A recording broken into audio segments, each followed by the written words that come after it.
अस्सलाम वालेकुम student, I hope you all are fine. उम्मीद करता हूँ आप सब खैरियत से होंगे। और जो है आज हम चैप्टर नंबर 1 का पार्ट 5 स्टार्ट करने जा रहे हैं। ये इसका लास्ट पार्ट है। और जैसा मैंने कहा था लास्ट पार्ट में मैं जो है नोट्स प्रोवाइड कर दूँगा।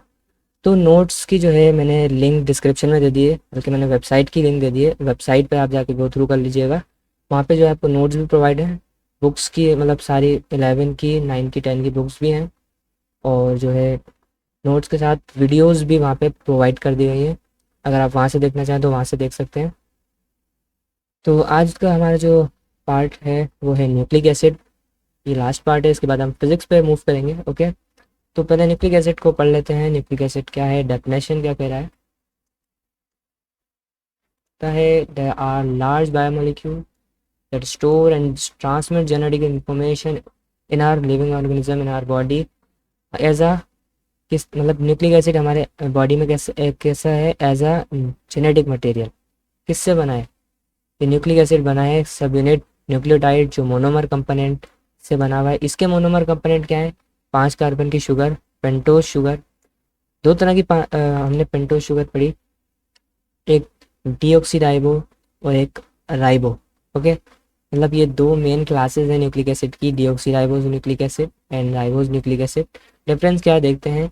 इसी के साथ 5 कार्बन के शुगर के साथ यहाँ पे फॉस्फेट ग्रुप है और नाइट्रोजनस बेस।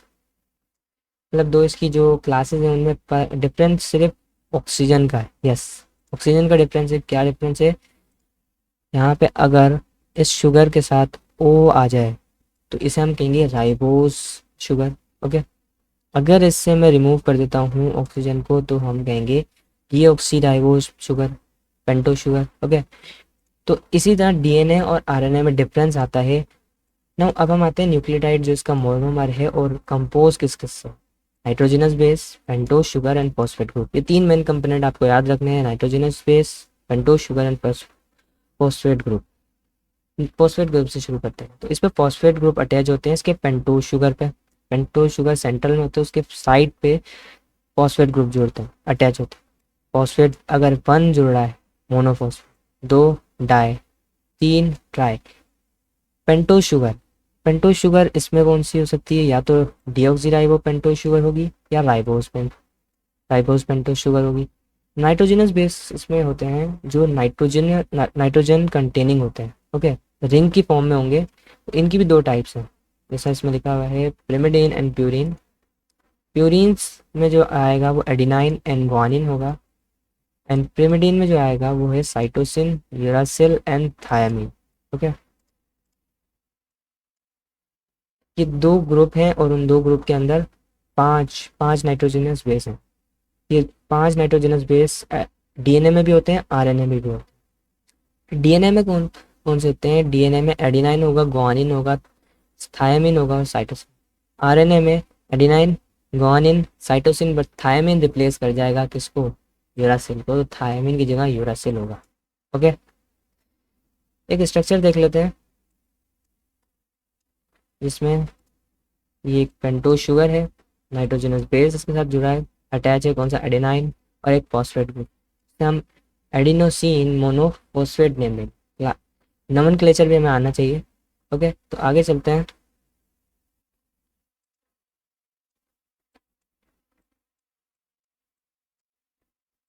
हमने इसको किस बेस पे मतलब जो है इसको नाम दिया? तो एडिनाइन इसके साथ ग्रुप जुड़ा है तो एडिनोसिन कहते हैं। अगर ग्वानिन जुड़ा होता है तो ग्वानोसिन कहते हैं। ओके, पेंटोज शुगर है और 3 फॉस्फेट।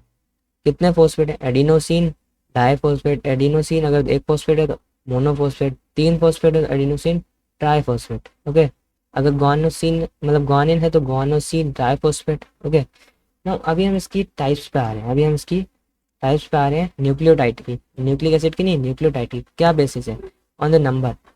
अगर सिंपल शुगर मतलब सिंपल न्यूक्लियोटाइड की बात करें, सब यूनिट की बात करें तो वो मोनोन्यूक्लियोटाइड है। न्यूक्लियो बेस और फॉस्फेट ग्रुप और 5 कार्बन की शुगर से कंपोज होता है। इसे मोनोन्यूक्लियोटाइड कहते हैं।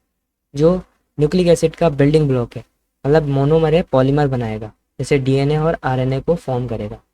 तो एटीपी की एग्जांपल दी गई है हमारी बुक में। तो एटीपी की अगर हम एग्जांपल देखें एडिनोसिन ट्राइफॉस्फेट की, तो इसमें एक नाइट्रोजन बेस होता है एडिनाइन, शुगर होती है राइबोस और 3 फॉस्फेट ग्रुप अटैच होते हैं, तो इसलिए इसे एटीपी बोलते हैं। एटीपी एडिनोसिन ट्राइफॉस्फेट हमारी बॉडी में एज अ एनर्जी या एज अ करेंसी कह सकते हैं हमारी बॉडी की, जिस पे हम मतलब जो है अपने मसल्स कॉन्ट्रैक्शन रिलैक्सेशन और भी बहुत तरह की एक्टिविटीज़ परफॉर्म करते हैं with the help of ATP. आगे आता है डाइन्यूक्लियोटाइड। डाइन्यूक्लियोटाइड जो 2 न्यूक्लियोटाइड से कंपोज होगा, जिसमें जो बेसिक बिल्डिंग ब्लॉक है न्यूक्लिक एसिड का, जैसे डीएनए और आरएनए का। ओके, ये कितना ये मेड अप ऑफ 3 सब यूनिट, 3 सब यूनिट से बना होता है। वही 3 सब यूनिट पेंटोज शुगर और उसके साथ जो है हमारे साथ नाइट्रोजनस बेस और फॉस्फेट ग्रुप। अब ये इसी तरह की हमारे को एक एग्जांपल दी गई है यहाँ पे, निकोटिनामाइड राइबोज शुगर और फॉस्फेट ग्रुप अटैच हैं। इसी तरह एक और स्ट्रक्चर है एडिनाइन राइबोज शुगर और फॉस्फेट के साथ अटैच है। तो इसने ये जो बॉन्डिंग करके फॉर्म किया, क्या फॉर्म किया, NAD plus nicotinamide adenosine dinucleotide. Okay, ये क्या है, डाइन्यूक्लियोटाइड है, निकोटिनामाइड है, ये इसका बेस है, और एडिनाइन है, और ये क्या है, डाइन्यूक्लियोटाइड। तो ये इनके दरमियान जो बॉन्डिंग हुई है, इसकी वजह से क्या बन गई है, डाइन्यूक्लियोटाइड बन गया। ना एक बॉन्ड आता है phosphodiester bond. What is phosphodiester bond, ये कब बनता है, ये हमें देखने को मिलेगा डीएनए एंड आरएनए में। क्या काम करता है इसका, मतलब ये बनता है शुगर और फॉस्फेट के बिटवीन, और न्यूक्लिक एसिड की बैकबोन फॉर्म करता है। बैकबोन कैसे फॉर्म करेगा, देखो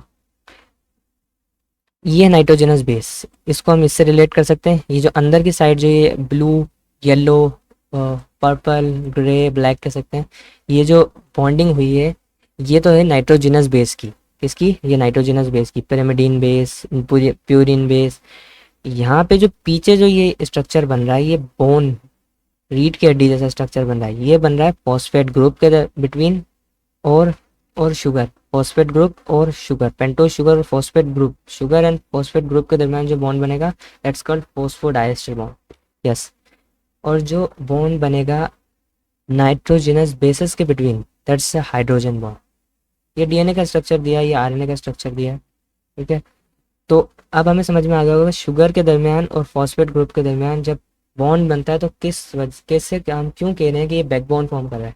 इस वजह से ये जो बॉन्डिंग हुई है ये बैकबोन है, और ये अंदर जो है ये नाइट्रोजनस बेस है, इससे ये फॉर्म हो जाता है डीएनए। डीएनए का काम क्या है, आरएनए का काम क्या है, inheritance of genetic material and protein expression. इसको हम इनहेरिटेंस के चैप्टर में ही पढ़ेंगे जो 12th में आएगा, अभी तो बहुत दूर है। अब पॉलीन्यूक्लियोटाइड, इस तरह हमने मोनो डाई को क्लासिफाई किया है, इसी तरह हम पॉली को कर सकते हैं। 14 या उससे ज़्यादा मोनोमर कोवलेंट बॉन्ड के थ्रू कनेक्ट हुए तो बनेंगे पॉलीन्यूक्लियोटाइड। ओके, एक सिंगल पॉलीन्यूक्लियोटाइड कंसिस्ट करेगा 14 से ज़्यादा या न्यूक्लियोटाइड की चेन स्ट्रक्चर। इसमें हमें एग्जांपल दी गई है डी राइबोक्सी न्यूक्लिक एसिड मतलब DNA, ribose nucleic acid RNA, जो एज अ पॉलीन्यूक्लियोटाइड है। इन्हें हम कभी भी डाई न्यूक्लियोटाइड नहीं बोलेंगे, मोनोन्यूक्लियोटाइड नहीं बोलेंगे, पॉलीन्यूक्लियोटाइड बोलेंगे। स्ट्रक्चर देखते हैं डीएनए का। डीएनए का स्ट्रक्चर किससे बना होगा, 2 पॉलीन्यूक्लियोटाइड चेन्स, ये एक चेन है, ये भी पॉलीन्यूक्लियोटाइड है, ये दूसरी चेन है, ये भी पॉलीन्यूक्लियोटाइड है। तो ये 2 चेन्स जो हैं इससे बना हुआ है, इसलिए इसे डबल हेलिक्स फॉर्म हो रही है।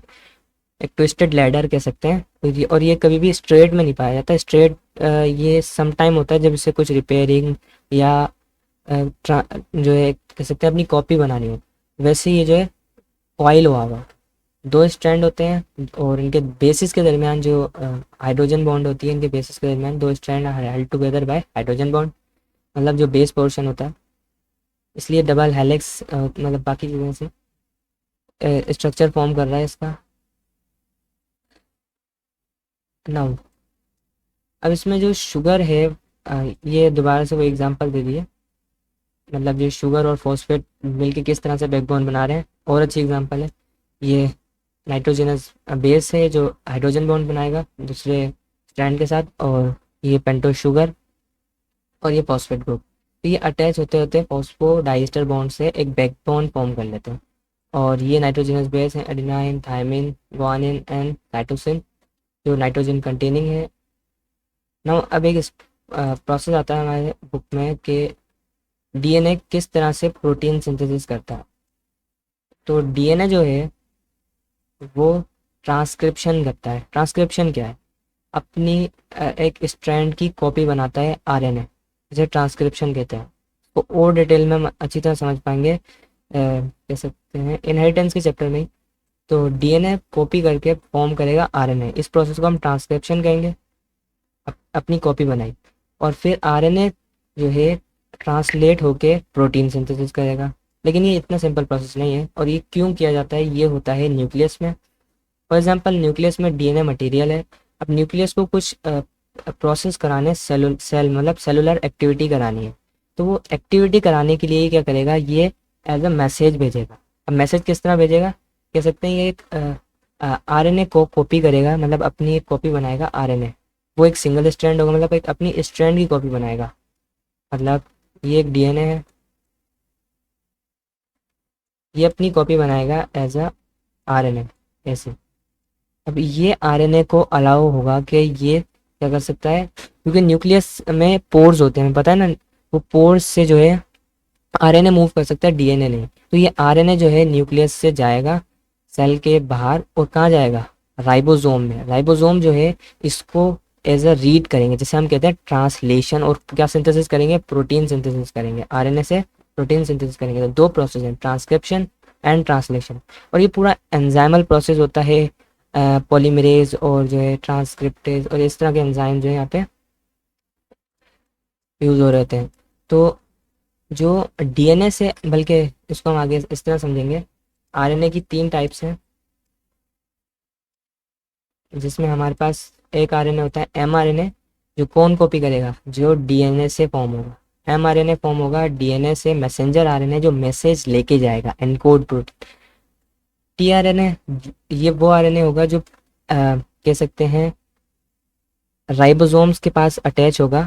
किस लिए? एमआरएनए को डिकोड करने के लिए, उससे अमीनो एसिड की चेन फॉर्म करने के लिए। सही है, ताकि इसे डिकोड कर सके एमआरएनए को। आरआरएनए ये राइबोसोमल आरएनए है, जो राइबोसोम में होता है। सही है, तो तीन तरह के आरएनए होते हैं और उनके फंक्शन भी हम समझ गए। एमआरएनए का काम क्या है? राइबोसोम आरएनए का as a structure of ribosome कह सकते हैं। और टीआरएनए का काम क्या है? ट्रांसलेशन करना। सही है, आगे हमारी बॉडी में जो है वो सॉरी हमारी बुक में जो है कुछ एक छोटा सा टॉपिक दिया हुआ है, कॉन्जुगेटेड मॉलिक्यूल। इसमें glycoprotein, glycolipid, lipoprotein and nucleoprotein दिए हुए। ग्लाइकोप्रोटीन कार्बोहाइड्रेट एंड प्रोटीन्स से सिंथेसिस होगा। सेलुलर सिक्रेशन माने ग्लैंड्यूलर वर्क करेगा। सेल सरफेस रिसेप्टर्स मतलब रिसेप्टर्स भी हो के तौर पे एज अ वर्क करेगा। और सेल मेम्ब्रेन के कंपोनेंट में भी पाया जाता है। हमने जो फ्लूइड मोज़ेक मॉडल पढ़ा था, उसका स्ट्रक्चर देखा था, उस स्ट्रक्चर में हमें ग्लाइकोप्रोटीन भी मिले थे, ग्लाइकोलिपिड्स भी मिले थे। इसलिए तो कह रहे हैं ग्लाइकोलिपिड भी सेलुलर मेम्ब्रेन कंपोनेंट हैं, जो कार्बोहाइड्रेट और लिपिड से फॉर्म होंगे। मतलब कार्बोहाइड्रेट और लिपिड केमिकली बॉन्ड करें तो ग्लाइकोलिपिड बनाएंगे। ओके, सेल स्टेबिलिटी मेंटेन करते हैं। और एडेंशन फोर्स जैसे हमने पढ़ी थी वाटर में, टू नेबरिंग सेल, ये अप्लाई करते हैं। लिपिड और प्रोटीन फॉर्म करेंगे लिपोप्रोटीन। और lipoprotein as a framework of cell membrane और एंजाइमल प्रोसेस ट्रांसपोर्टिंग। और एक और चीज़, एंटीजन जो सेल आरबीसी के सरफेस पे पाए जाएंगे, वो भी फॉर्म होगा लिपोप्रोटीन से। Nucleoprotein nucleic acid and proteins से बनेगा, जो न्यूक्लियोहिस्टोन बनाएगा। न्यूक्लियोहिस्टोन का काम क्या होता है? ये ऐसा प्रोटीन है जिसपे डीएनए कॉइल होता है। डीएनए कॉइल होके फॉर्म करता है कह सकते हैं कि हाँ, क्रोमोसोम फॉर्म करेगा न्यूक्लियोहिस्टोन। इस पे जब डीएनए फोल्ड होगा और कंडेंस होगा तो क्रोमोसोम फॉर्म होंगे, जो एक एक्चुअल शेप के तौर में होंगे, क्योंकि क्रोमेटिन मटेरियल या डीएनए ऐसे ही रफली जो है इस पे मतलब जो है न्यूक्लियस में होता है। और जीन एक्सप्रेशन रेगुलेशन में इंपॉर्टेंट फंक्शन परफॉर्म करेगा। तो ये थे कॉन्जुगेटेड मॉलिक्यूल और न्यूक्लिक एसिड। आई होप आपको वीडियो समझ में आई होगी। और वेबसाइट की लिंक डिस्क्रिप्शन में दे दी है। तो अगली वीडियो हम करेंगे मतलब जो है पढ़ेंगे ऑन फिज़िक्स पे। अगली वीडियो फिज़िक्स पे होगी जिसका हम फर्स्ट चैप्टर पढ़ेंगे मेजरमेंट का। आई होप आपको वीडियो समझ में आई होगी। अल्लाह हाफिज़।